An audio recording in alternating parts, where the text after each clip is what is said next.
right, we are up. This is the Our Town with Troy By, North Alabama's podcast. And I'm going to try and do a better job of highlighting what I'm wearing and why I'm wearing this. But this will be episode 14, and I'm going to introduce Grant Hershbine here in a second. But Sauce Daddy, Dylan Russell, 2 L's in Dylan. I have my youngest boy, Dylan, with 1 L. I've not come across too many Dylans with 2 L's. And Russell has 2 L's. So it's kind of one of those names you have to like really always think as you're spelling it. But he is Sauce Daddy. His mother is from Guyana. This is episode 113, so I highly recommend people to go back and watch it. Fascinating is I get more interested in cooking and using sauces.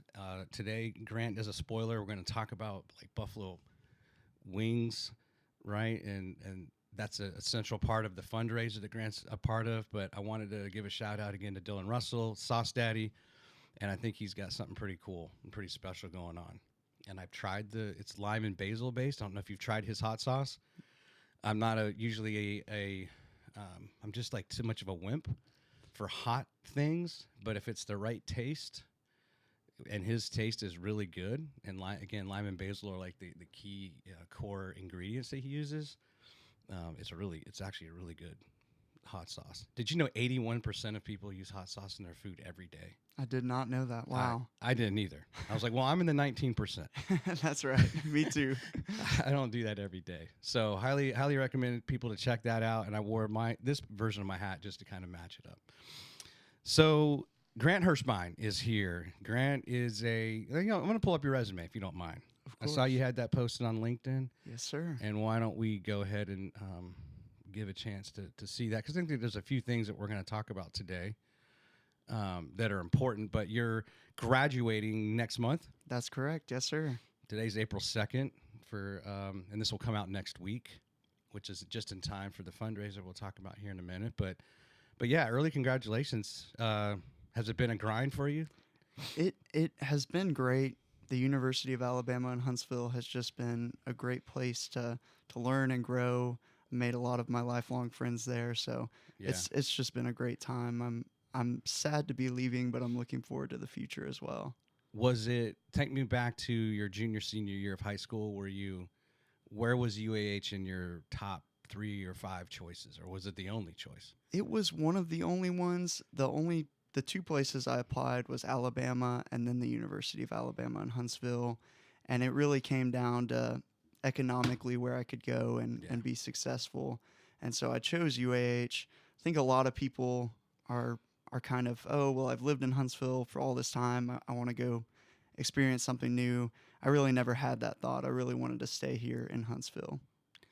And coming from Arkansas, what did you think about Alabama growing up? Alabama is awesome. Huntsville is such a great city. Really? I grew up in central Arkansas, and so we didn't have a ton to do all of the time. And so moving to Huntsville was just great. I made some really great connections at Buckhorn High School. Yeah. And I moved right before high school, so it was a really great time. It was right before I started my freshman year of high school. So Huntsville's just been a great place. We were bad parents. We have 4 kids, and we moved 2 of them. We moved twice while they were halfway through their junior year of high school. But it ended up okay. There you go. There's a lot of tears and there's a lot of unknown at the time. And then you look back and you realize it was great for the family. It was good for them. Right. Right. And you mentioned Buckhorn. My youngest boy, Dylan, is a star archer over at James Clemens. Oh, there you go. But Buckhorn's no joke. Right. So Buckhorn's good at a lot of things. In fact, I think they just won boys and girls like state basketball, but their archery program is top notch. Yeah, they do a great job. So Dylan does well and holds his own, but usually when you look at the standings, there's always going to be a kid from Buckhorn and maybe even the cyber school. Yeah, up there. So they do well too. Yeah. All right, we'll go back to your resume. So one thing to point out right away is you're a 4.0 student now. Yes, sir. Were you a 4.0 student in high school? I was not. I definitely was not. In high school, I wasn't as concerned with grades. I think when I started paying for my own education, something just clicked. Yeah. And, I've always had a pretty big focus in my life on work. And so especially in high school, being in band and working, I think I kind of prioritized that over my grades sometimes. Yeah. you and I are similar that way. It means something when you have to pay for it yourself. Right. Right. And maybe even if an employer helps pay or supplement, if you don't do well, you're paying them back. Right. Likely, right? They want to see that report card. Yeah. But yeah, hats off to you there. Thank you. You know, while we're on it, I wasn't planning to mention this now, but I think it's now we'll save it for later. We'll come back to this. So the reason you're here is a young man named Michael, I guess was his real middle name, but they called him Fish, I think, right? That was kind of his nickname. And while you might look at the word salmon and pronounce it salmon, I think they pronounce it Salmon. Yes, Is that correct? That's right. And unfortunately, he gets diagnosed with myeloid leukemia, acute myeloid leukemia back in 2007. And he's a member of Alpha Tau Omega. Yes, sir. Right? And you're a member of Alpha Tau Omega. I am. And then in 2009, like many of those of us, I don't think there's anyone thinking about this before you came over. Is there anybody that has escaped cancer, like in their family? Whether that's your immediate generation or a prior generation, like I don't think so. I think it's unfortunately one of those things where no matter what, you'll know someone close to you in your family or your circle of friends or whomever that unfortunately loses the battle to cancer. Right. I have an aunt who died from leukemia, I don't know, 15 years ago. Wendy's mother has battled cancer a few times. It's just one of those things. We have a good friend right now who's just being diagnosed. So causes like the one that you all started called the Battle of the Buffalo are those types of things where what can people do? In this case, in your case, what can Alpha Tau Omega do? A group of brothers, right, from UAH to make some difference, right, in the memory of Paul. Now, my first question is, you're much younger than Paul was, right? Like, is it just through the Alpha Tau Omega that you became aware of Paul, or were you also familiar with his family in any way? Yeah, so Paul passed away in 2007, and in 2009, they started the event in honor of him. Right. This will actually be our 15th year holding the event, and the whole purpose of the event was to honor his legacy and keep his memory alive. And so I now know his family and have heard the stories about him. So it was really by and through Alpha Tau Omega. Okay. So how is that? Like, how you joined Alpha Tau Omega as a freshman? I didn't. So I graduated high school in 2020. Right. And so it was right in the middle of COVID. I was online for the first year and a half of college. Okay. And so I actually joined my sophomore year, and now I've been a part of it ever since. So how quickly do you become aware of Paul's story when you join ATO? So it's actually one of the first things that we do every single year when we're recruiting members. We have an event called Philanthropy 101. And what that is a time to go through our fundraising efforts. We have two different events, Battle of Buffalo being the big one in April. But in the fall, we have something called Auto Emporium that takes place at Toyota Field. That raises money for Alzheimer's Association of Alabama. So there's two different events, and really one of the first events that you go to is that, and it's just to learn about those events, learn about our fundraising efforts. And it's like an auto show? It is. It's a car show. we take Toyota Field and have a bunch of cars that come, and people just come enjoy the day out. In the parking lot? In the parking lot. Yeah, okay. I was wondering, like, under what circumstances cars on the grass? No, they're very generous, but not that generous. Well, it's like they have a camp out, apparently. Like, they like the Boy Scouts camp out in, like, late August. And I'm kind of thinking, well, maybe it's because it's, like, the end of the year. Yeah. And they're not too worried about the field. But interesting. Like, usually the grass is, like, a sacred thing. Yeah. You know? That's cool, though. Yeah, it's good opportunity. That must be fun for the kids. Let me do this to kind of set up the next round of what we're going to talk about. So this is just acute. If you're not familiar with acute, it's also called myelogenous leukemia. It is a cancer of the blood and bone marrow, the spongy tissue inside bones where blood cells are made. The word acute in acute myelogenous leukemia denotes the disease's rapid progression.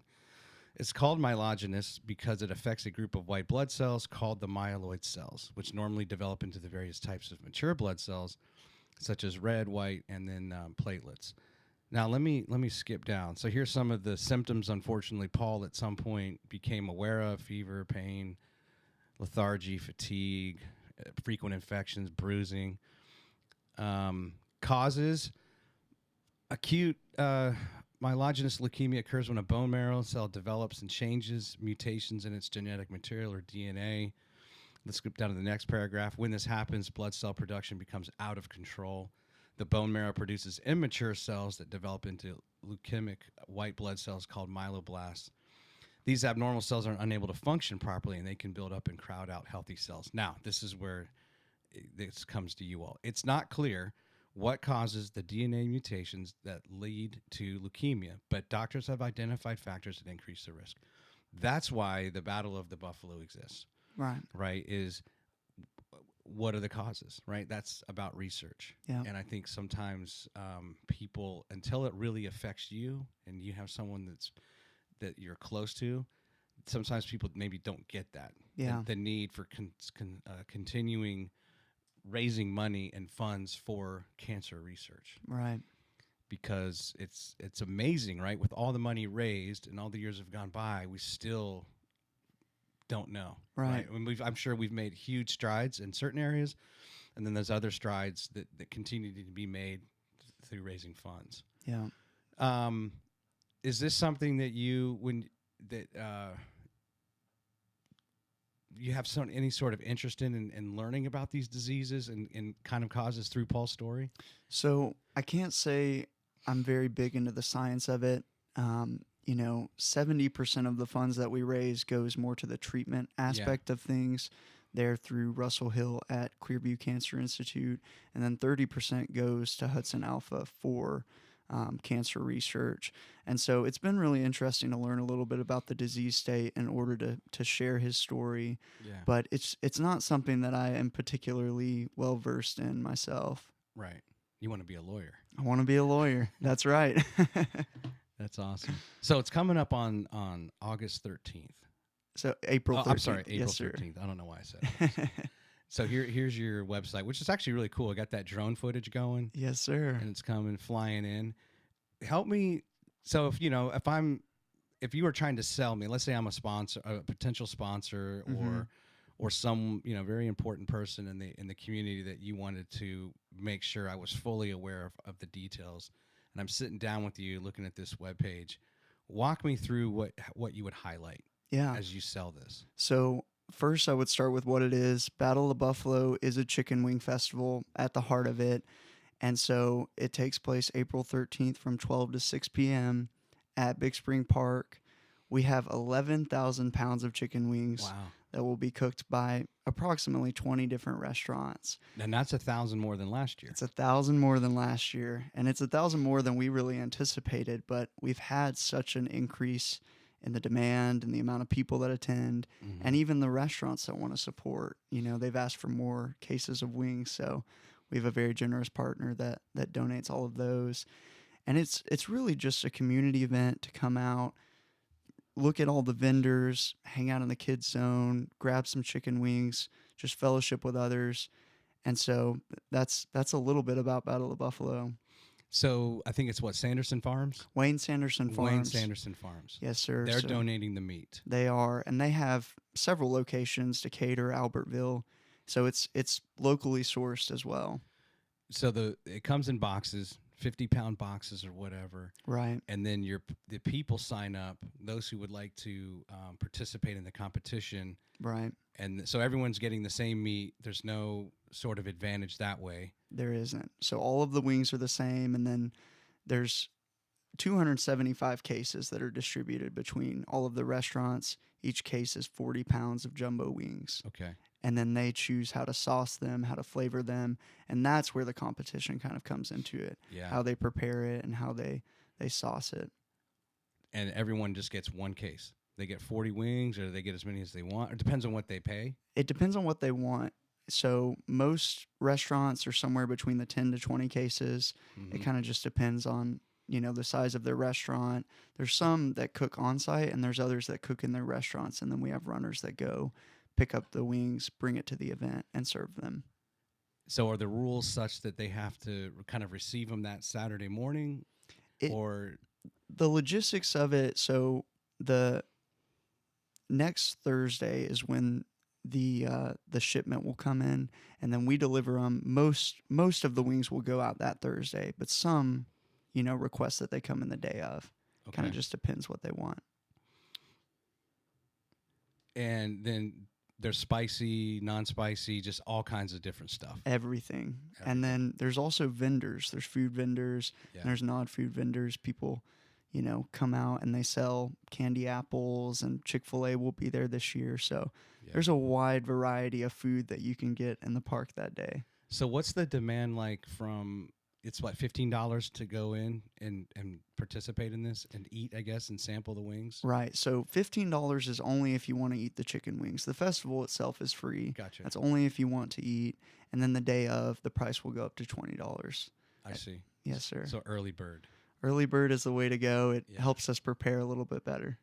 Now, then, and there's no limit to that $15 purchase. It's unlimited, or So this year we're planning on giving 10 jumbo chicken wings, which is about 20 small wings per ticket.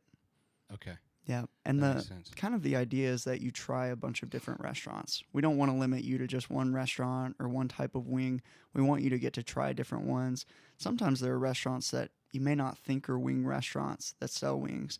For example, Phil Sandoval's competed and won first place several years ago. And, you think, oh, well, that's a Mexican restaurant. I wouldn't expect them to sell wings, but, they won first place one year. I was thinking like Papa John's, even though they sell pizza, I think their wings might be smaller, but they always had like a really good taste. I've never had them before. No, or I know locally at Crickets. Yeah. I mean, obviously, I think they're known for that. But Yes. It is kind of fun when you just stumble upon those like hidden gems. Yes, for sure. Those people who do it well. So yeah, $15. It sounds about right. If you're gonna go eat 10 wings somewhere, that's probably what you're gonna pay. Right. Right. So then it's just a matter of if you can keep going. Right. Right. That seems to be a good value. Yeah. Right, for the consumer. Yeah. And additionally, it goes for a good cause. Well, right. Yeah, absolutely. Now, talk real quick about. It's funny if you didn't know anything about this, and I just happened upon like a webpage, and I see the salmon run, and if you didn't know anything about the story, you're like, wait a minute, salmon are running right now? Is this a fishing contest? But they're like, oh, okay, this benefits Paul Salmon. That's his name. So there's a fun run in the morning. Right. So the 5K takes place at 9 a.m. through downtown Huntsville. And we recently added that just as a way to get people active. The goal was kind of you run the 5K and then afterwards, you go shower and come back to the Wing Festival. Got it. Okay. Right. So when do you start? You're the director now. I am. Right. And you've also served maybe as the deputy director before? That's right. When does your preparation for this begin? About a year prior. So in April, kind of May areas when we start requesting the park reservation, when we start working on the special event permit, we start really thinking big picture about what we want the event to look like. Yeah. One of the really cool things about Battle of Buffalo is that because it is run by college-age men in a fraternity, every single year things are changing. Yeah. And every single year, the director has a different vision of what the event should look like. So there's been a little bit of continuity with me being there for 2 years, but there's still going to be a lot of changes that we've made this year just to serve the population better, the attendees, and also as the event grows, things we've addressed. Yeah. So is that just in the form of, I think you've touched on a little bit, like other varieties of food, other games or entertainment in order to maximize those who may attend? Yep. However old they are, that type of thing. That's part of it. We've expanded the kids zone to try to allow more people to come out. For this year, for the first time, we've added an alcohol vendor. Mm-hmm. So Panavino is going to be serving alcohol for the first time. And then we've also addressed one of the substantial issues we've dealt with for, the other 14 years is having enough cooked wings. The event has just exploded. Last year, we estimate that we had around 6,000 people in the park at our event. And so having 20 restaurants that have to cook for those 6,000 people when they're not necessarily getting paid or, gaining anything other than maybe some advertising is always difficult. So we've addressed things like that. We have a lot more on-site cooks this year. We're also trying to incentivize restaurants in a better way. So just a few things like that. You know, is there any sort of regulations you all have to follow? Like, it's one thing for a vendor to provide stuff, and their kitchen's already been certified, and with the state or federally or whatever. Right. Do you have to go through special hoops if some Joe like me is on site and I am now preparing this food? We do. So we have to go through the health department to get an exemption to cook the chicken wings on site. Yeah.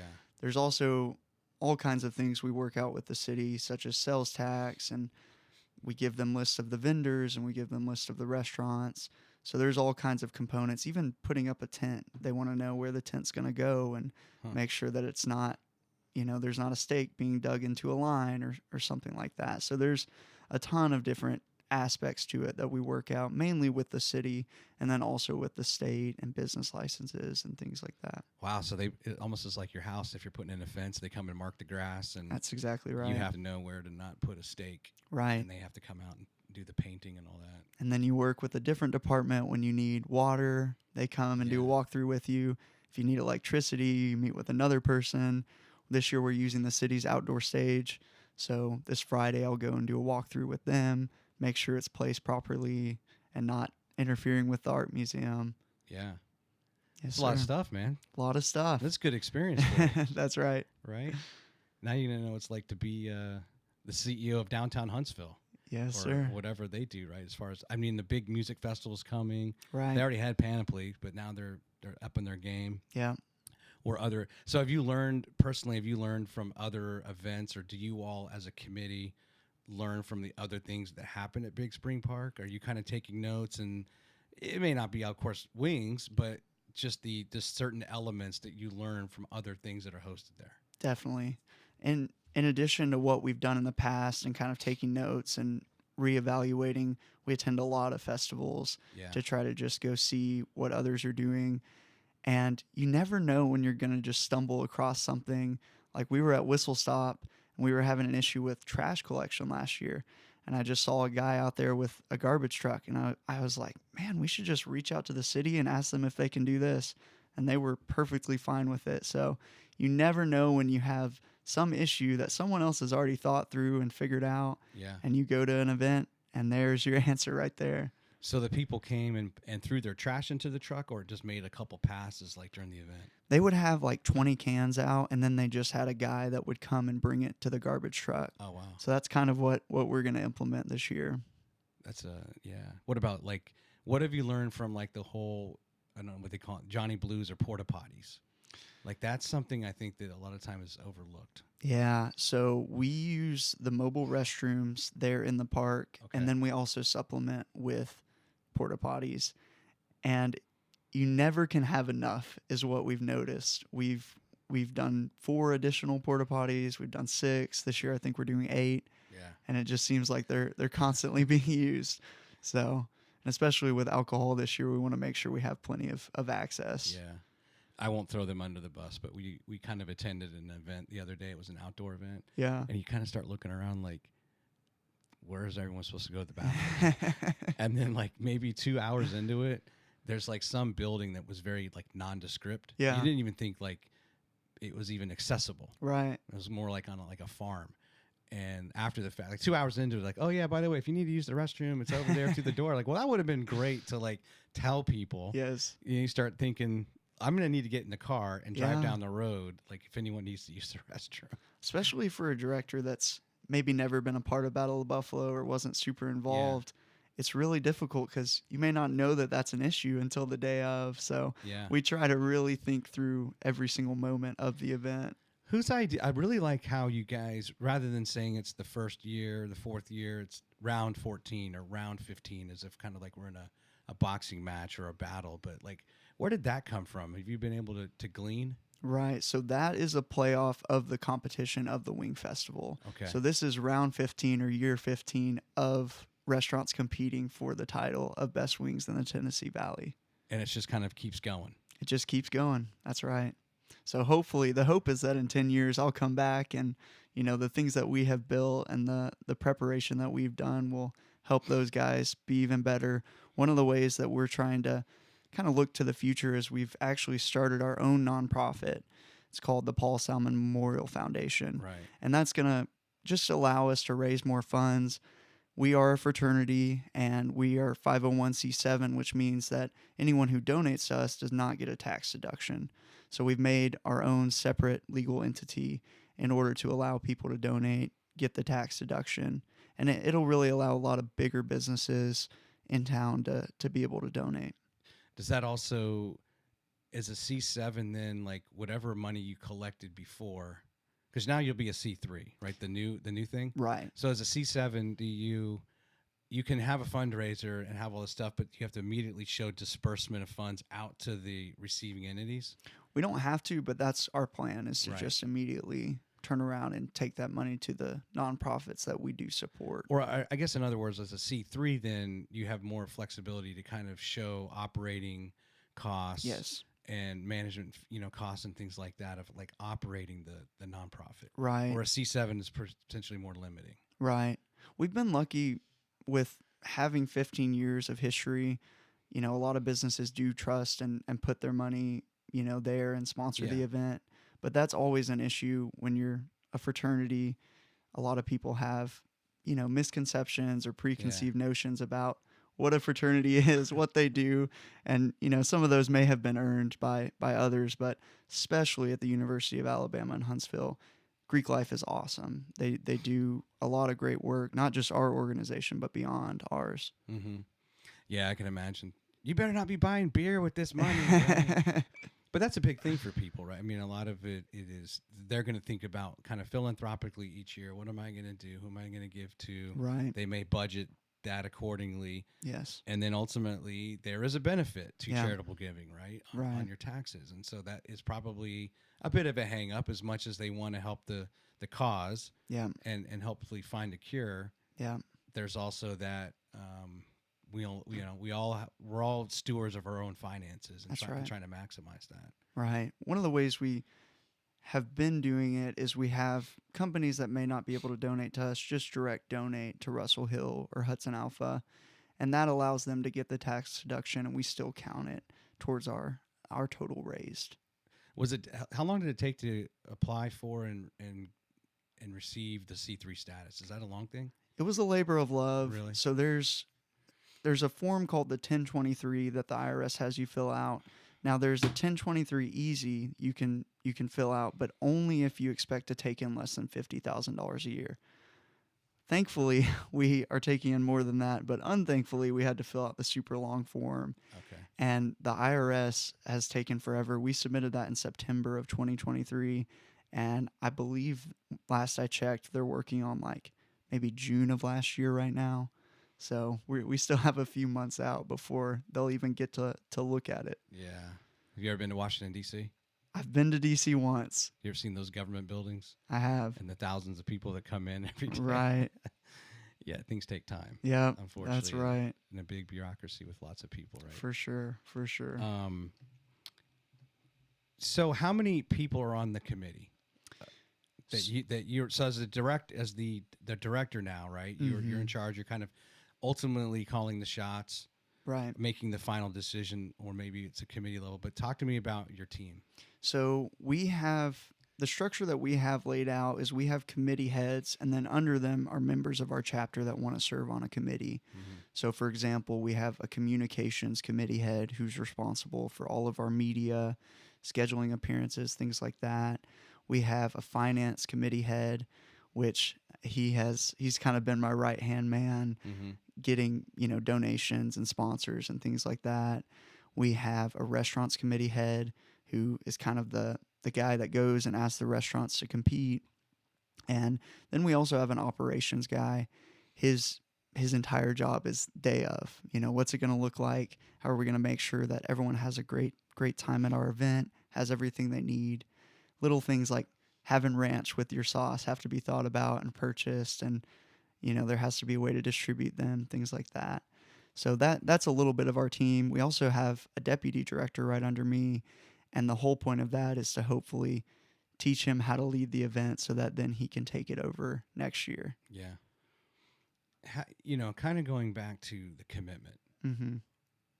I think, you kind of teed it off by saying, hey, this is, these are young men that are doing this. Yeah. It's going to change year to year. Right. How do you ensure that they're going to deliver? Like, especially like the day of guy, right? Like, yeah. Or is it without saying that they know you have to perform in your task or this thing will not go off? Yeah. Like, how do you, and you're going to have experiences like this no matter what in your career, but there's certain things like something like this that has one day to, hopefully it's good weather. Right. And you don't have to issue plan B and all that. But like, how do you make sure that they understand this is serious? Right. We need your full commitment from 11 months out. Yeah. Yeah. It kind of goes back to recruiting. The guys that we want in our fraternity are the eventual men that will take over the event. Yeah. And they always impress me. There's never been a time where I've had to worry too much because they always arise to the challenge and they always take it and run with it. So kind of goes back to the very beginning when we're recruiting members, just looking for guys that are interested in it, that maybe have connections or have dealt with event planning. But a big part of it is choosing the right team and making sure that you get the guys that are going to do a good job. And sometimes you make a mistake. Sometimes maybe a committee head, these are all guys that are between 18 and 22. They have jobs. They're excelling in school. They're a part of a fraternity. A lot of them are doing a lot of different things. Some of them are working full time. Yeah. And so it's definitely a commitment on them, but they do a great job and they take it in steps from the beginning, a year out. Yeah. I want to pull up your Instagram for Battle of the Buffalo. Yes, sir. And it give you an opportunity. Is there anything in particular you would like to highlight? I mean, I love there's frequent posting here. Right. Yeah, I'm just kind of like, yes. Walk me through what really stands out or what you'd like to highlight. Yeah, I'm very thankful. I have a very good committee head named Kyler that handles all of our social media. One of the things that is new this year, I mentioned having Ponavino as a vendor. The first 500 people that purchase a drink from there will get a 15th anniversary Purple Cup. So, that's a Purple Cup district through Big Spring Park. Yeah. So that's something people can look forward to and try to get there a little early for. The other thing is that we will be providing bags. The first 1,000 people that come through will just kind of have a bag that was donated by Star Market with just kind of some goodies from sponsors and things like that. So we really try to make the event more than just a chicken wing festival. We try to make it just a great time with your family. We have a Grammy nominated artist coming that's going to be playing there on the city's stage. So a bunch of different things that are going on. Probably the biggest thing to highlight there is we're 2 weeks out almost. And when this airs, I believe, just a few days out. So that's the big thing to go in and purchase your tickets and enjoy the day in the park. Yeah, I think it's brilliant when you can give people some free stuff right when they come in. Right. And they can rifle through that and be like, oh, cool. Right? Right. Whatever it is, we all like free stuff. For sure. You go to like a Havoc game or a Pandas game, and if it's like they always have giveaways, but there's certain nights where the giveaway, the people are lined up way before the gates open, and you show up, I don't know, let's say 5 minutes after gates open, they're like, "Oh, sorry, we're already out of the bobblehead or whatever it might be." For sure. Hey, let's do this. We're gonna watch Grant here. We're gonna listen to him. Hey, I'm Grant Hershbine, director of Battle of the Buffalo. If you want to join us in supporting cancer research and treatment, we invite you to take 3 simple steps. The first, interact with our social media, spread the word to your friends and family. Second, go to battleofthebuffalo.org. You can purchase a ticket for the Chicken Wing Festival or the Salmon Run 5K earlier in the day. Third, you can go to battleofthebuffalo.org and donate directly to the cause. Thank you, and we hope to see you April 13th. How many takes did that Hey, take I'm for you Grant. to do? That actually just took one. We were about to have a meeting, and I was like, "We've got to get this done. I need to start the meeting." So we did it on one go. Good for same shirt. Same shirt. Yeah. Yeah, we try to keep the polos. I actually bought two for myself this year because last year I had one and it was just constantly in the wash. So Oh, really? this helps out having two. Do you like being on the camera? um, I'll do it if I need to. I enjoy it, but not something I'd choose to do if I didn't need to. Yeah. And so if you're able to, what does the media circuit kind of look like? Obviously, I hope we provide some awareness, right, through once this episode hits and some of the social media clips we'll do. But does the media start kind of coming to you a week out, a few days before, and you start doing some of those short interviews? Right. This is something that actually surprised me just because I had never done it, but you kind of just get a call from a news organization and they're like, "Hey, can you be ready in 15 minutes or 20 minutes for an interview?" So, yeah, about a week out, they normally do. I'll do a few interviews, and then closer to time, we'll have, several different interviews, especially the day before and the day of. Yeah. Wow, that's not a lot of time to prepare. Yeah, it's luckily we have our, we've prepared a little bit for it with our press release and things like that. So Yeah. it doesn't take too much to just be ready.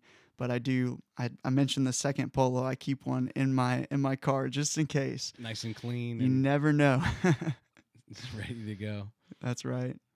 Well, yeah, we gave you a little bit more notice, right, coming in here. Thankfully. And I think I had to reschedule on you a couple times. No issue.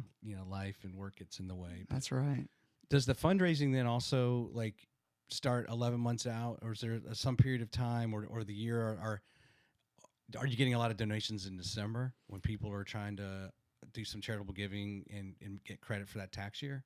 Yeah, so a lot of the start of it is big picture stuff, kind of planning how you want the event to look, and then moving into late in the year, that's when I really started with sponsors. So that's really when I'm trying to reach out to businesses, and it's for two reasons. That's the first one, trying to make sure that they get credit there at the end of the year before tax season. But the second reason is a lot of companies will set their budgets around that time for the next year, and we want to be in that budget if at all possible. So this year we've increased the companies we've reached out to more than double. We've reached out to almost 500 different businesses, and we have about a 10% sponsorship rate out of those 500 companies. It's pretty good. Yes, sir. It's been really great. So you have a minor in business, right? And your major is political science. But so what has this experience, you're going to hear a lot of people say, "Oh, college doesn't mean anything." Like, that's not true. You learn things. Unfortunately, you forget things as you get older. But, Right. And then you end up in your industry, and it doesn't matter what it is. It's going to get hyper-focused. It's going to get very specific. Right. And it may never apply to a certain textbook, right? Yeah. But what is it you're learning about? And it's not maybe just necessarily business as you're minoring in that, but what are you learning about yourself? Or where have you felt like you've really grown through the opportunity to serve as a deputy director and now a director? Yeah, I think the biggest way that I've grown personally has been developing other leaders, making the right selection of individuals, really trying to figure out who has the time and the ability and the capability to do it, and then walking alongside of them. A lot of these guys maybe haven't been a part of a super professional setting, so they may not know how to write a letter.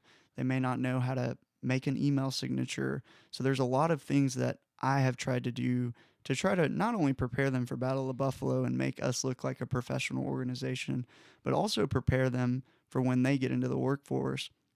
And I think that's an advantage a lot of our guys have. I've been fortunate to work full-time for a great personal injury law firm here in town, but a lot of guys maybe haven't had that interaction. They've maybe never talked to a CEO. Maybe they've never sat down with the mayor and had to ask for this, and this. So it provides them a really great opportunity, and it's also allowed me to hone in on some of those leadership skills and learn how to work better with others.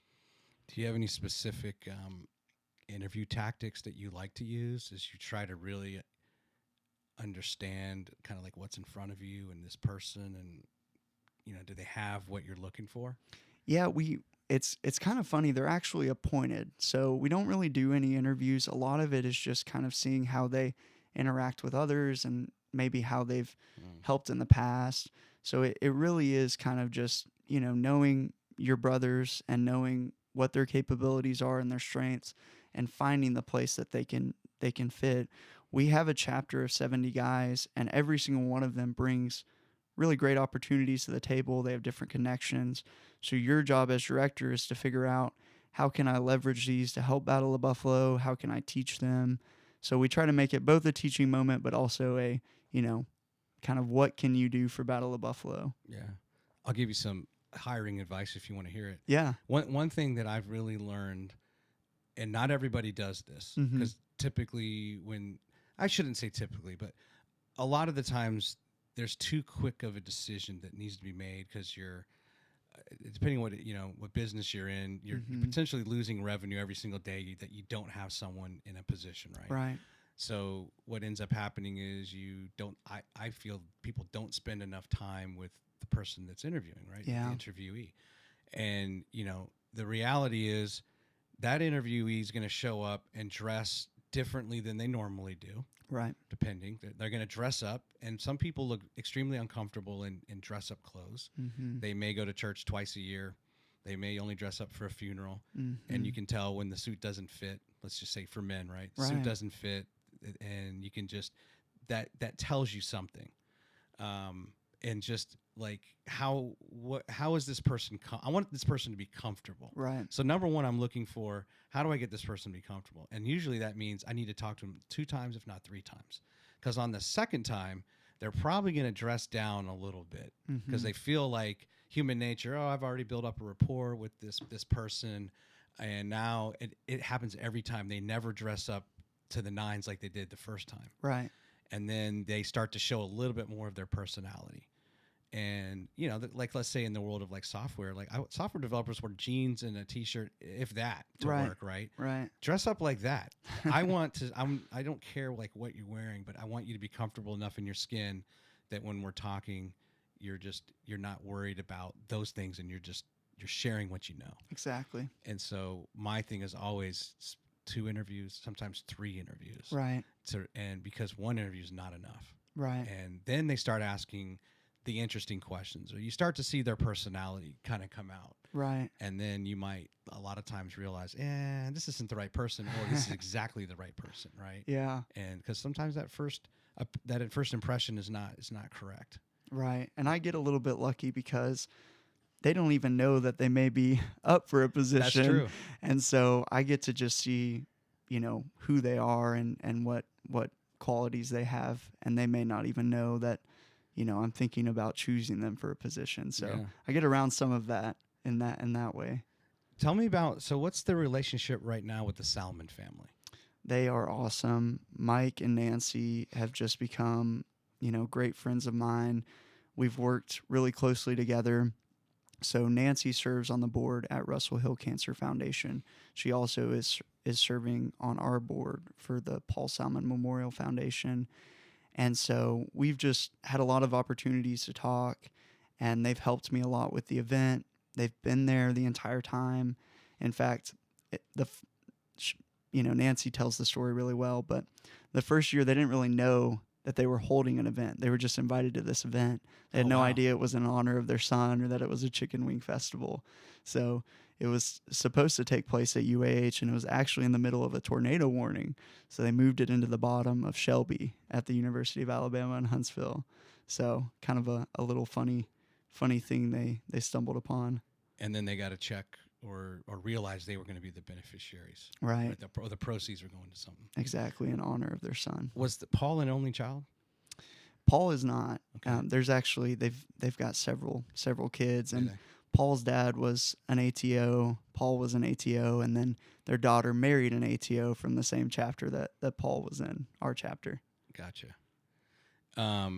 Is there any sort of remarks or tribute or something that the family gives during the Battle of Buffalo? It changes every year, so it kind of depends on what the director wants to emphasize. But typically, Nancy does get up and gives some remarks and thanks everyone for coming. Okay. You know, you mentioned I'm gonna offer up one more thing that I've learned in life. Yeah. And you mentioned like email signatures. Mhm. You were talking about, and that seems like kind of very basic. But hey, when you're 18 and you haven't really been in the workforce, A, do you have like a resume? Right. B, I guess email even may be an old-fashioned thing, right? So many people are just used to Discord or Right. or whatever instant message platform you have, but email is still a very professional way of communicating, right? Right. I was thinking about this gentleman that was extremely hard to work with. This was at CIA up in Virginia, and he worked out in a like the global communication center where all of the networks come in. Right. And he was difficult to work with because he'd been doing it for so many years, and he was the guy. Right. Unfortunately, at times you come across those people that like, what happens if this guy gets hit by a bus? What do we do next? He has the keys to everything. Whatever. Right. And he knew that, and he was difficult to work with because he had this power and authority over like this function that he did. And so then I come in as this project manager, and I had this really important project, and we needed him to do something. Right. And it was just, for me, it was just a step along the way to something bigger. Right. But I needed him to do something, and he was, and everyone told me, you're not going to get it out of him. He's a jerk, whatever. You can have a meeting with him. So, you know, I send an email, I get a response, and it's just very nasty. But then I see down in his signature, so you know, a lot of times when someone really wants to say something or send a message indirectly, they put something, you know, some quote. Yeah. Whoever is important to them, Abraham Lincoln or MLK or whatever. And it had a reference to a very rare aggressive form of cancer. Mm. And it was in very small font. Right. But it was almost like this, if anyone notices a cry for help, this obviously is something important to him. Yeah. So I called him on the phone. And before I asked anything, I said, hey, I want you to tell me about the email signature. What happened? Who was affected? And he was like really taken off guard, and it was his sister. His sister had died, and I can't remember. I think it was a form of leukemia, but it was very, very rare and very fast, right? She died very quickly. Mm. We had this amazing talk and this amazing chat, and guess what? I got everything I wanted from that guy. Yeah. And I wasn't like, but I was genuinely like, hey, you put this on your email, and you should train people. Pay attention. Pay attention to the clues that they're giving you about them. Yeah. And again, it goes, and this guy's probably been hardened for years. Right. Right. This is something that the Salmon family, that's tough for them even after 15 years, right? For sure. You lose a son. What father or mother wants to lose a child before they pass, right? Right. And so that's just really stuck with me. Yeah. On how important these things are, and then important that people are doing something about it. For sure. For sure. Now, tell me about the, so you won the bronze medal for the Congressional Award. I did. Back in 22. Yes, sir. Is that right? I got some pictures here. But then you actually were recognized by Congressman Strong once he was in office, right? That's right. So I think part of this is, so one, I wasn't as familiar with this program. If you could talk a little bit about the process. Yeah. And then I think a big part of it is essentially service. Exactly. Right. So this is something that's not just happened because you're an Alpha Tau Omega. Right. These seeds were planted kind of before that, right? Right. As a young man coming up. But can you talk about that program? Yeah. So it's a non-competitive program that anyone under the age of 24 can do. And it's put on by Congress just to kind of incentivize people to be active in their community. So there's 4 different components to it. There's voluntary service, there's physical fitness, there's personal development, and then you take an expedition.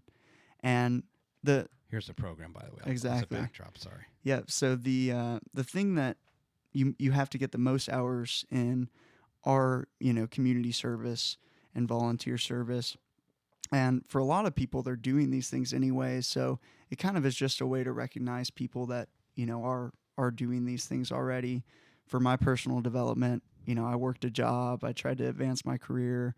Physical fitness, obviously just working out, keeping yourself healthy. And then there's different levels to it. So there's 3 different certificates, and then there's 3 different medals. And I went for the bronze. That's what I, submitted my application for. But basically what you have to do is just show that you've done all of these things. You have a guide, like a mentor that has to approve everything and go through everything with you. So it's a really cool opportunity, especially if you have, a kid in high school or even middle school, kind of a great way to, be able to do all of these things. So on this page, it said like setting your goals. So you set those goals within those categories? You do. Yeah. So you have to make goals in every single category. And they don't necessarily have to stay your goals, but you do start kind of there. And then those are all of the requirements right there. Okay. Let's see if I can make this bigger. Yeah. So bronze certificate. So voluntary service, 30 hours. Personal development, 15 hours. Personal development, no minimum months. Okay. Physical fitness. So what do you have to do for that? Like mile, 5K, something like that? For my physical fitness, I did a lot of running. Sometimes I'd, go to the gym and count it. You just have to you have to prove that you've done it somehow. So whether that's tracking a run or that's tracking a workout, you have to show them that you have done it. You can't just say, oh, well, I did 100 hours of that. Yeah. So that running was really the easiest way that I found to be able to show that. And then, the public service, the way that I did it is I just had a sheet that I had whoever I was working with sign every single time. So I think there's different ways that you can kind of approach it, but I wanted to be as thorough as I could and make sure that I proved that I did all of these things. So you had to do 100 hours because you received the medal. Right. And I did most of them through high school.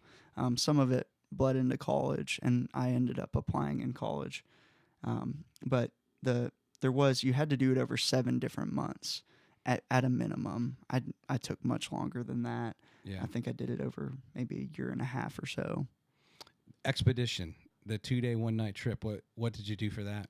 So that was actually, I believe it used to be a little bit longer. I could be wrong on that, but I went up to Pittsburgh, and I went to a bunch of historical sites and just kind of looked around. We went to like a railroad museum, things like that. The whole point of it is to immerse yourself in something that's new to you and learn. Because of COVID, they've changed it a little bit. I think it's a lot less, and you can do it virtually now just to allow everyone to be able to have access to it. Was there a constraining factor that kept you from the gold medal? There wasn't, and I'm still working towards it. Okay. It is definitely difficult to get as many hours as I used to get working full time, being in school full time, and then also doing Battle of Buffalo. There also are some limits on the public service. So the public service cannot count for any schoolwork. It also cannot count for, like, say you're in a different club. It can't count for both. This has to be just for this award. Gotcha. So that is a limiting factor. Every year I get 25 hours, or every semester rather, I get 25 hours just to be an ATO, but I can't necessarily double count those, if that makes sense. Yeah, no, that makes sense. Well, that's awesome. I'm just not as familiar. I don't know that many kids who've gone after this. Yeah. So I appreciate you opening my eyes to it. Yeah. I think, well, maybe I should ask some of my kids who are under the age of 24, right? Right. She just looked at me funny. They could do it. Yeah. I tried to stress this, when I was in high school, like anyone can do it. Anyone can, sign up. I think there's a little fee, and then you're part of it. So definitely a cool thing they do. So there you are with the medal. Yes, sir. That you received. And then here you are with Congressman Strong. Yes, sir. So other than the opportunity to obviously receive this is a special ceremony, what other doors have opened for you, or what other people have taken notice of this achievement? Yeah, so it was really helpful in applying for law schools. It is a non-competitive award, but just having the word Congress in your application really helped, I think, kind of solidify some of the things I was trying to get across. And also, just having the opportunity to meet with local leaders like Congressman Strong that, maybe I wouldn't interact with as much. I know some of his staff, but I didn't know him very well. So just the opportunity to go and meet with him and talk with him was was really awesome. You know Dylan Smith? I met No. Dylan. Okay. Yeah, met Dylan, and then Daniel CC. Oh yeah. And then Sarah was one of his interns I met. So yeah. Both. Well, Joey CC was on the program. Right. Joey's an ATO. Is so yeah, part of our chapter. I saw him last week at the Toyota Field. I'm on the board for Madison Visionary Partners. Oh, great. And we gave out awards to like the young, like the Youth Volunteer of the Year, the Community Service Volunteer of the Year, things like that. And Joey, when he was on the show, he lives in town Madison. Right. Like, and I don't know what house he lives in, but it's like you can apparently see his house. Like, if you're at the field, you can see his house. Nice. And so he commented like, I can't go anywhere or I can't just stay in my house. If like friends are eating at Sazah or whatever, or at the game, like, hey Joey, come join us. We see you're home. And he was kind of joking. Even for this breakfast thing, he's like, even if I want to come a little late, I can't because people see my car and I have to come over. That's funny. But yeah, he's got the triplets, right? And you're That's right. friends with them.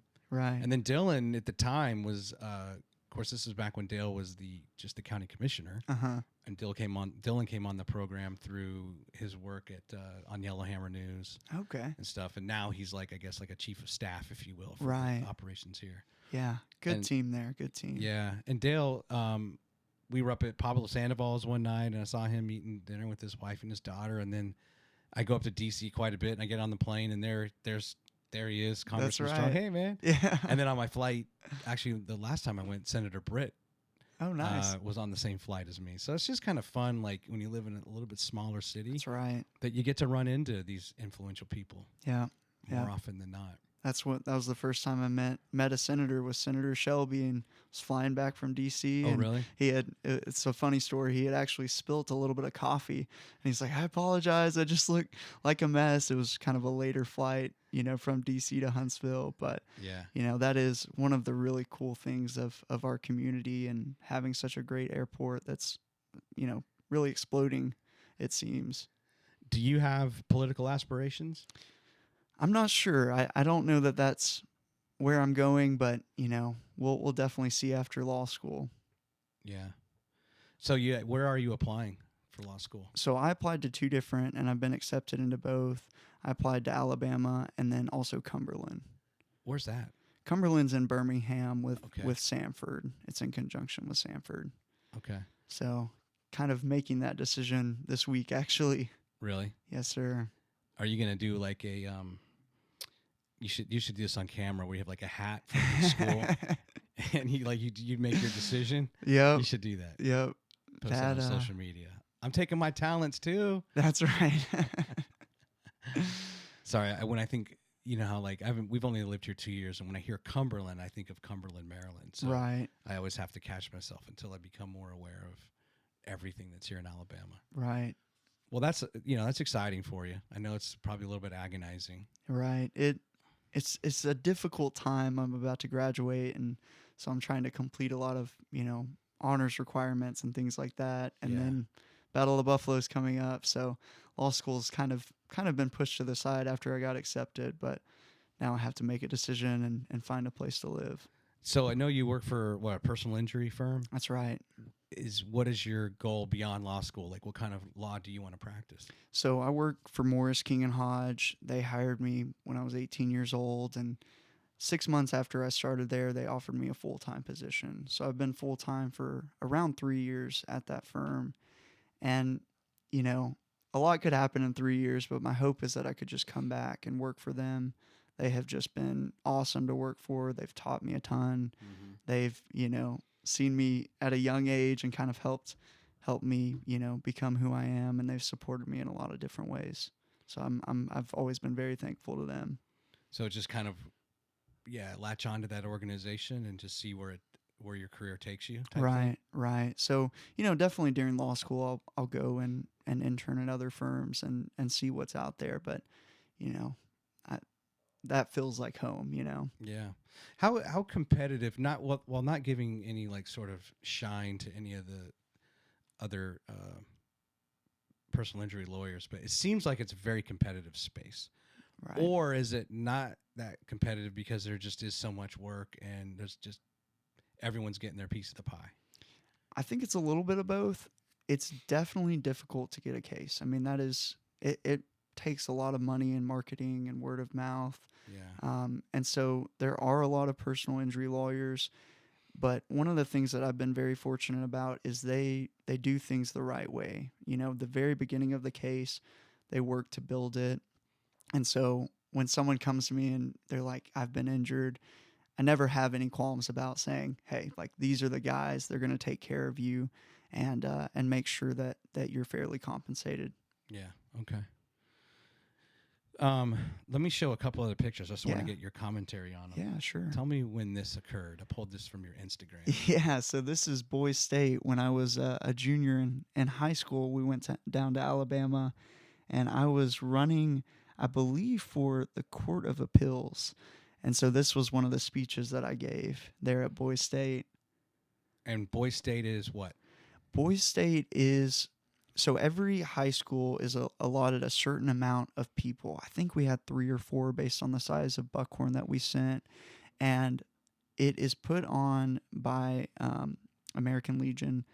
And what they do is their whole goal is to try to build up leaders and teach them about the government. And so they try to mimic what the government would be. So you see that I'm in a green shirt. I was part of the Green City. And what we did is we elected a mayor, we elected judges, and then we had the state. So this was running for a state position. And so if you were to win, then you would kind of go in that cohort. You would learn about what it's like to be a judge. Maybe you'd visit Montgomery. They did a bunch of different things. You know, I went to a quote unquote law school there where they kind of taught you a little bit, and you had a case that you had to kind of brief and then argue. So a bunch of different opportunities depending on maybe where you want to fit into your community. And then they choose the governor and the lieutenant governor, and whoever is part of that actually goes, I believe it's called, it's not Boise State, but there's another name for kind of the national. You go to D.C. and you have kind of the same thing, but on a federal level. Oh, wow. Yeah, very cool. That's cool. They do a great job. I did my undergrad at George Mason. Okay. And my experience was a little different. I mean, we got married when I was 22. Well, I was 22, right? You were 21. And my wife, Wendy, by the way, is just off camera here. But I learned, I was like you. I was working full time through all of my schooling. And I was going to school basically at night, or I'd find like a morning class, like 7 to 9 or 8 to 10, and then go to work. For sure. And I just was very unaware of like the college experience. I was never in a fraternity, and I wasn't aware of like student government. Yeah. So I'm taking this class. I think it was like a finance class. Mm-hmm. I think it was like a 300 level, and we have to partner up with someone. And you know, at night, it just no one's really there to be like. We're all there as singletons. Yeah. You know, we have different agendas to why we're taking night school, and some of us are married and some people are whatever, right, commuting in. And so I get with this kid, Eric. I didn't know Eric. And then I come to find out like how difficult it was to like get his time. Yeah. And I just thought he was just this flake, young kid. Cause I guess I was a little older at this point. It's like 2 years into it, but I was still at George Mason. And come to find out, he's like the president of the school. Oh, right? wow. You know, and he told me once, he's like, hey, I can definitely meet up on Saturday. If I'm not, you know, meet me in this, it basically was like our common area. Yeah. And if I'm not there, my chief of staff will come get you. And I was like, what is he talking about? And like, cause he never mentioned this. And so I show up and I find out like, this guy's like, he's like the top dog. Yeah. Like everybody knows him. Everybody wants to like spend time with him. He has a chief of staff, and I was blown away. Yeah. I was just blown away. And he was telling me about some of these things that they do where they go around the country and, wow, you know, and his chief of staff comes with them. And I was just like, it was overwhelming to me. Like, yeah. I had no idea this existed. It's super neat. You know, and I just need you to get your project done. This is really cool. Yeah. But I really just need you to help me get this project. And we actually became friends and went snowboarding together and stuff. That's awesome. Somewhat like we'll keeping every 4 or 5 years, like, hey man, just, you know, we just kind of hit each other up on LinkedIn or something. Yeah, that's awesome. Yeah, you just never know. Now this is cool. I've had one other guest on where we talked about going over the edge. Yes. And this benefits kids to love. But right. For anybody that is unaware of this, tell everyone about this experience and what's going on. Yeah, so I became involved with Kids to Love in high school. I was the president of a service organization that our band had called Leading Ourselves and Others Through Service. And we were trying to find a charity to fundraise for, and Kids to Love was who we ended up picking. And so we raised $5,000 that year through the efforts of our high school band. And then I wanted to stay involved because Kids to Love just does great work, and I've always, really, really enjoyed, being a part of it. And so I found a way to be involved through Over the Edge. And I will tell you, this year was terrifying. I believe it's 2021 when this picture was taken. I've done it twice, 2021, 2022. I had to miss out this past year due to a surgery I had.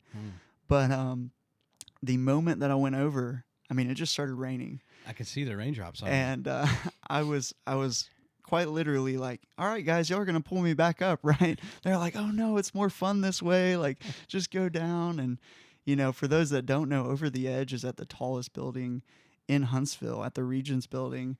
And so you are quite literally above everyone else. And it, I'm not a fan of heights, but it's for a good cause, raises a lot of money for Kids to Love. And you were representing your company. That's right. So Morris King and Hodge kind of helped me with the fundraising aspect, and they threw in some money there, and we got some shirts made and everything. So that's who I've represented both times. Yeah. I had a guy named Brandon Bishop on from Madison County Foster Parent Adoptive Association. Okay. And he also dresses up in the at Christmas time as like the Grinch. Yeah. That's kind of his thing. Right. And he's one of the only other guests I've had on that's done this. Yeah. And then we went through some pictures. But yeah, Lee Marshall and Kids to Love is just an amazing thing. I need to have her on if she'd be willing to. Yeah. Yeah. She's highly referred to me by many. I'm like, well, she'd be great. In time. Right? That's right. See what I think. What else? Yeah, I want you just to. This is, I think, at the end of last year, round 14 of Battle of the Buffalo. This is kind of your team shot here, or this is your whole fraternity. I take it, right? Yep. So every single person is involved, especially the day of, and this is a picture we get there in the park, there at the very end. So you'll see all the people in front are our committee heads that wear the polos, and then if you're a brother, you typically wear your ATO jersey, and then if you're pledging, you'll wear an ATO shirt. Okay. Who is the guy second from the left? Second from the left on the front row. Second from the left. That is Patrick Doolin. Man, I've seen this guy before. You probably have. I don't know where, if he works somewhere, but I'm like, I've seen this guy. He's actually one of my best friends. Is he? And we just got back from a trip to St. Louis this weekend. So he and I drove back yesterday, but he's very involved at Toyota Field. He is who started up there it is. Auto Emporium. And so for 2 years, he was the director while he was in his undergrad. And then, he's been to Beer and Wine Festival and the games and the like. So what were you doing in St. Louis? So his family lives up in Edwardsville, Illinois. So we went up just for the weekend and caught a Blues game and hung out for a little bit. I saw a Cards game last year at Busch Stadium. That was pretty cool. There he is, right on the left. That's right. Yeah, I guess we've seen him at Toyota Field. Yeah. And then these awards, what's happening here? Yeah, so this was at our celebration. So every other year we go to Orlando with our national fraternity, and we were representing our chapter. So we flew into Orlando, and then we were very fortunate. We got several awards. So Patrick was up for an award called the Thomas Arkell Clark Award. And what that is the highest award that an undergraduate member can get. So each chapter can only nominate one man to go up for the award. And Patrick did very well. He came up as runner-up in a very competitive pool of men. So that's what he's holding there to the left. And then what Garrett is holding is the True Merit Bowl. So that is the highest award that they give out at ATO Nationals. We actually are the chapter with the most True Merit Bowls, or at least the only active chapter with the most awards. And then over to the right, I am holding some awards for Elevate as well as our philanthropy. So We had a very great time. It was a great. We actually won more awards than any other chapter And then in the country. The two guys on the end are from the national, and they were the presenters. So ATO, the way that they have nationals interact with us is they have leadership consultants, and once a semester they come in and just make sure that everything's running smoothly, that everyone's doing what they should be doing. Yeah. And so to the right is Caleb DeBold, and then to the left is Nick LeMay. Nick was our previous LC, as we call him, leadership consultant, and then Caleb is our current LC. He will also be at Battle of Buffalo with our nationals videographer. Oh, cool. I think that's all I had on the show and tell there. Let me ask you this. Is there anything we haven't covered in relation to Battle of the Buffalo that you wanted to? I don't think there's anything. I'm really looking forward to the day, and just, hopefully we have great weather and lots of wings being cooked, lots of people out there enjoying the day. What does the extended forecast look like? So I've been checking. It's looking like it'll warm up a little bit right now, but you just never know what'll happen. We've had a few years where it'll rain in the morning and then be pretty in the afternoon. We've had years where it's rained, and we've had years like last year where it was just beautiful. Yeah. So you just never know. I'm bummed. We'll actually be traveling back. Our older son's graduating from college. Oh, nice. And but I'll be flying back that day. Right. I hate it when I can't go to something like I hear about from a guest. Right. And there's a conflict. Hey, always next year. Yeah. You know what? I have some questions for you. Yeah, of course. These are just things I think of. I don't ask the same questions to every guest. First question: what's your dream car? Dream car, man. I haven't thought much about this. Goodness, probably one of the Porsche cars. I mean, they're just beautiful. I'm not a huge car guy, but so I rock the Kia Optima right now. Yeah. We had an Optima. Yeah. My son totaled it. Hey, it does well. Yeah. I like Kias and Hyundais. Yeah. Our favorite holiday. Favorite holiday, definitely Christmas. Okay. I just love the atmosphere. I love being around family, and I'm a big foodie. So anytime I can eat, I'm happy. Related to that, not a prepared question here. Give me a memorable gift or just a memorable Christmas that in your 22 years of life. So I am a big fan of like doing things and taking trips. So sometimes my parents will try to, work it out to where we can maybe take a trip. So that's always been one of my favorite gifts, is anytime we do like a trip. Okay. All right. Would you rather? This is a question I asked Mayor Battle. Okay. Would you rather fly the plane, fix the plane, or guide the plane? I think I would rather fly the plane. I think that's just kind of my leadership style, maybe. Yeah. I don't think it'll ever happen, Wendy, but I'd love to I'd like to fly a plane. Yeah. And I'd like to, but I'm so scared of landing the plane. I feel like taking off would be easier, although people say the landing is supposed to be easier, but yeah, I don't know. I'm like, I don't have confidence in myself that I could appropriately fly a plane. Maybe I'd be wrong. Other than for Paul's benefit, so other than the Battle of the Buffalo, if you could give $1 million to any other worthy cause, what would it be? Probably the National Kidney Foundation. So my younger brother Gavin was very sick when I was growing up. He has a disease called nephrotic syndrome, and his primary disease is called FSGS, but nephrotic syndrome is a little more well known. And basically, he was in end-stage renal failure 2 times during my life. Jeez. And so just kind of growing up, watching him have so many issues and go through so many surgeries. 2014, they did a bilateral nephrectomy and took both of his kidneys out. Then in 2015, he had a cadaver kidney that was donated by a gentleman who lost his life in a motorcycle accident. So that would definitely be probably where the money would go, is kind of more towards that research and the work that they do with organ donation, things like that. Wow.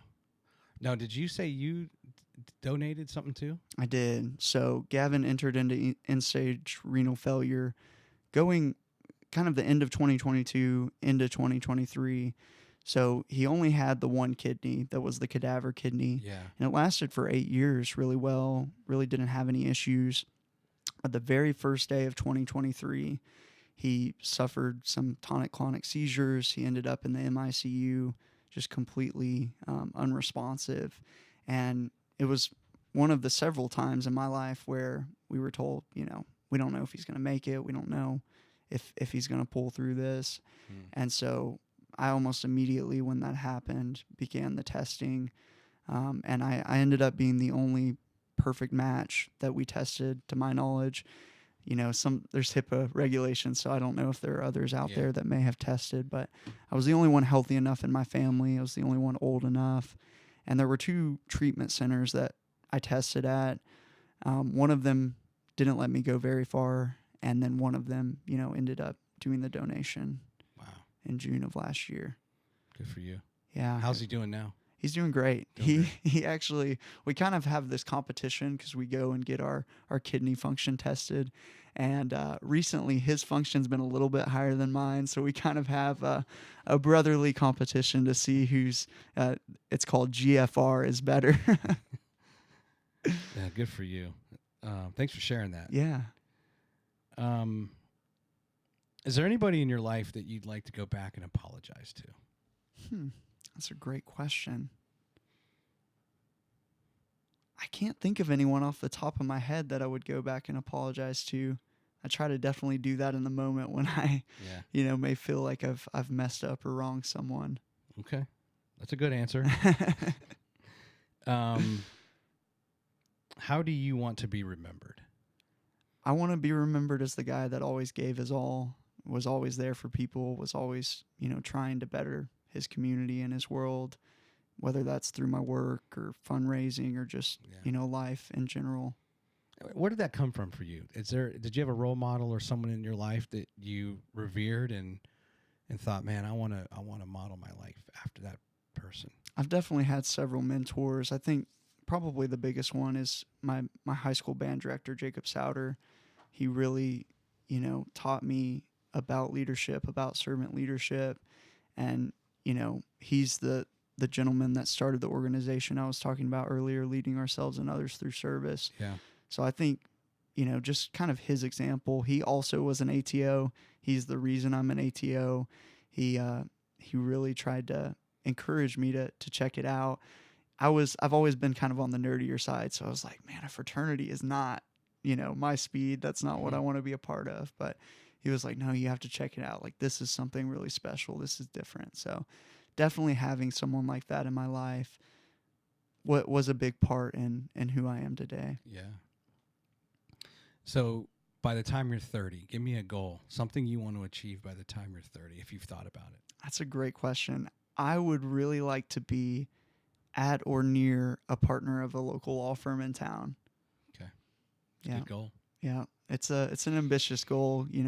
I'll be graduating law school when I'm 25 years old. So that would only give me about 5 years to kind of work my way up. But that'd be my goal. It's been done, right? It's been done. That's right.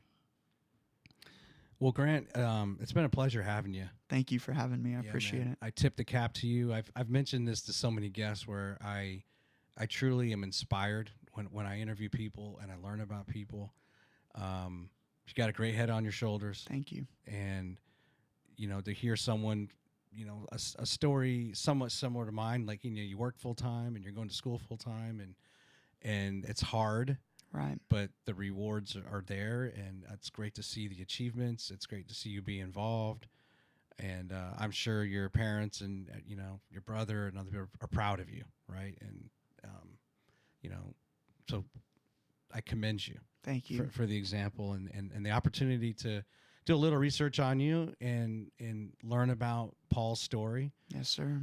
And, those are just things that when you live long enough, right now I'm 48. I think of other things in life, and these things are more impactful to me now. Yeah. Right. Where you just see how precious life is and how precious to just love, those around you and give service. So for sure. Any final shout outs or final thoughts? Well, I just hope to see everyone April 13th there in the park at Battle of Buffalo. We've like we've mentioned, been working on this for a year. So really looking forward to the culmination of everyone's effort and, have fun, but also raise money for cancer research and treatment here in Huntsville. Excellent. Well, all the best to you. Yes, I'm sir. ashamed we'll miss it, but at the same time, I'm sure we'll cross paths again. Love For to have you sure. back on at some point. Maybe we can have you back on when the Auto Emporium, is that what you call it? Yeah, Auto Emporium. When that happens in the fall, that might be a fun time to have you guys For back sure, on for sure. and bring your buddy that somehow we recognize from Toyota Field. I'm like, I don't know what job he has there, but I know I've run into him several Yep, times. that's So. right. All right, Grant. Take care. All right.